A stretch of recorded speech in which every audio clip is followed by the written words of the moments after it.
It happens, unfortunately, too often that there is something horrible, something dangerous, something disturbing kind of building behind the scenes, and we don't pay attention, or voters don't pay attention, and then it sneaks up on us and it's a disaster. One of the good things that's going on right now, as horrible as Project 2025 and Agenda 47 are, one of the good things that's going on is so many of you are aware of this and you're writing to me about it and you're saying, David, we need to keep talking about this. This is not something that we want to ignore. And that is exactly where we are going to start today. For the last several months, I have been telling you about this movement, Heritage Foundation funded Project 2025, combined with Agenda 47. Agenda 47 is sort of the Trumpian version of Project 2025, which has an overtly stated goal of putting in place the absolute worst MAGA loyalists. These are the wannabe dictators, the authoritarian wannabes, etc. They are going to be ready to go. If Trump is president, it will be bad. And if it's someone else, Project 2025 is going to be ready to go to that person, whether it's DeSantis or whoever, and say, here's the list of people to hire. Here's how we're going to, quote, dismantle the administrative state. That's a phrase they love. Steve Bannon loves it. Others love it. We'll talk about what it means in a moment. And so I'm glad that this is on the radars of so many of you. And I'm also glad that there is continued reporting about it. Here is a piece from MSNBC, NBC/MSNBC.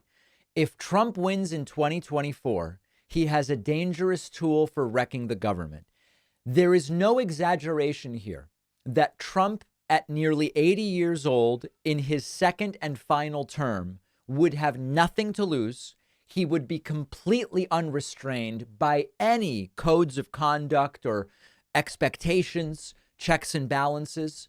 And he would be quite literally at the same time fighting for his political life in the sense of trying to avoid ending up in prison based on the 4 criminal trials that he is fighting. And so the more we read about what is being built up behind the scenes and how well funded it is, we should be scared and we should understand what the stakes are. As this article explains, Heritage's initiative, or let's actually start earlier. Earlier this year, we learned that the Heritage Foundation is spearheading a project to staff a future Trump administration with tens of thousands of pre-vetted appointees who would be tasked with dismantling the administrative state from day one. Tens of thousands. I thought the cabinet only had a couple dozen. What do you mean tens of thousands? This is because they plan to replace career bureaucrats, essentially, who work non-politically at the State Department, Department of Education, etc. They plan to replace them with suck-ups, political actors, to actually try to do the things they tell us for so long that they want to do, essentially destroy many of these departments.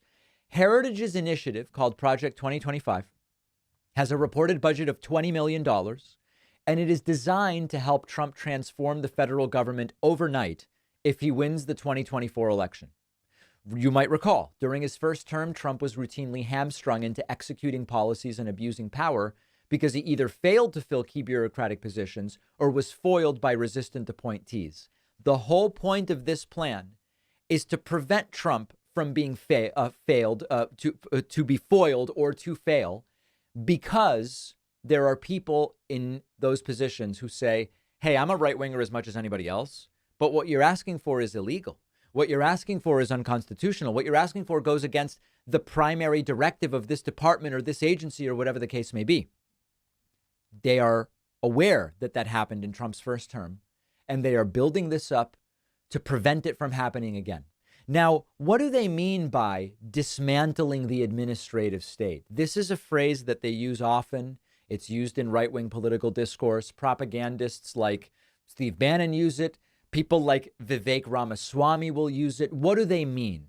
When they say dismantling the administrative state and the managerial class and this entire thing, they're talking about significantly reducing the size and influence of government, specifically certain bureaucratic elements.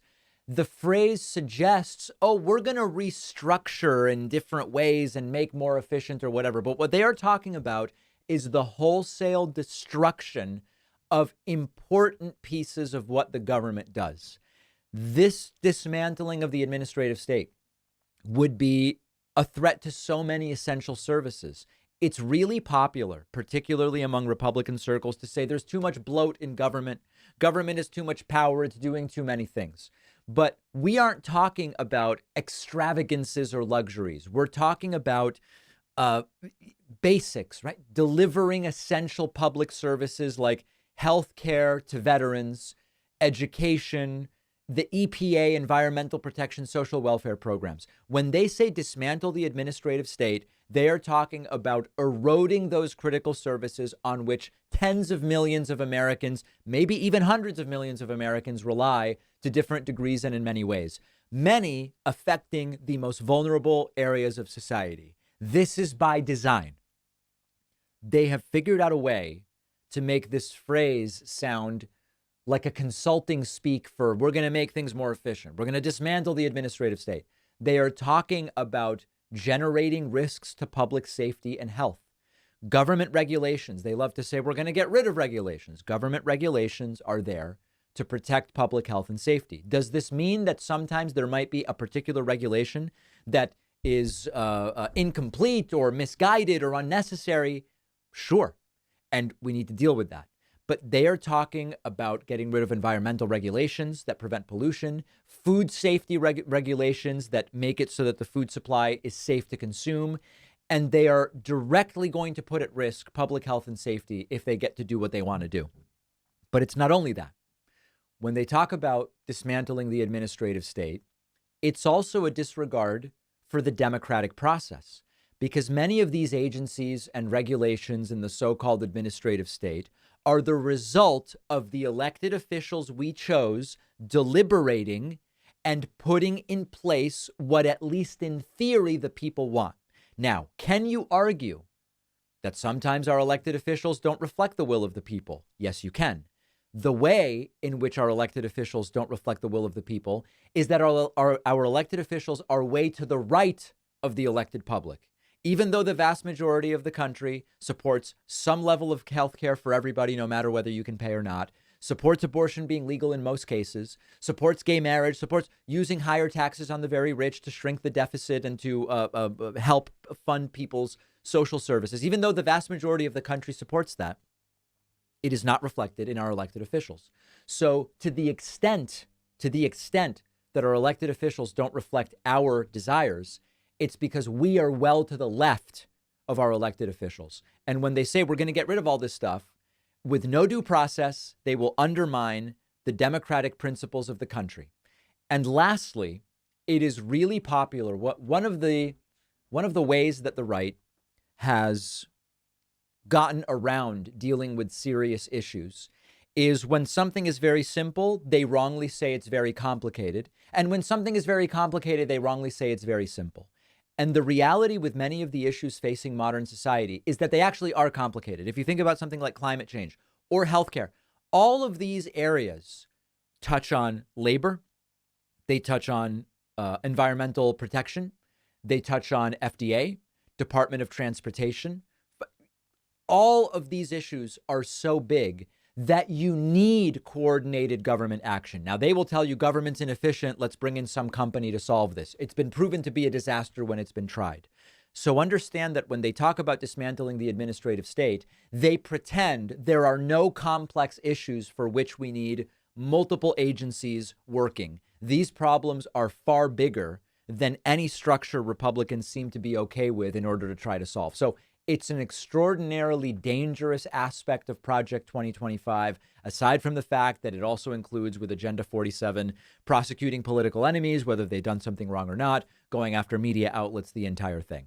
We will keep talking about Project 2025, but to go back to what I said at the start of this segment, it's actually a good thing that so many of you are aware of this and that this isn't going to catch us off guard. One of our sponsors today is Zippix Nicotine Toothpicks. Zippix brings you a convenient alternative to smoking and vaping and the vape clouds, the ashtrays, the thing in your lip that people can see. I've seen that around. This is an easier and less messy way to curb the cravings, and you can use Zippix just about anywhere. Zippix is available in 6 flavors with 2 or 3 milligram strength. The nicotine and the flavor are long lasting, and Zippix has helped countless people kick the bad habits, and they are bad habits. Zippix toothpicks are FDA registered. Their customer service is second to none. It is one of the most cost-effective alternatives. Also, check out their B12 and caffeine toothpicks. See for yourself why so many people have switched to Zippix toothpicks. You can only get Zippix online. Quitting has never been easier with Zippix nicotine toothpicks. Go to zippix.com, get 10% off with the code PACMAN10 at checkout. The link is down below.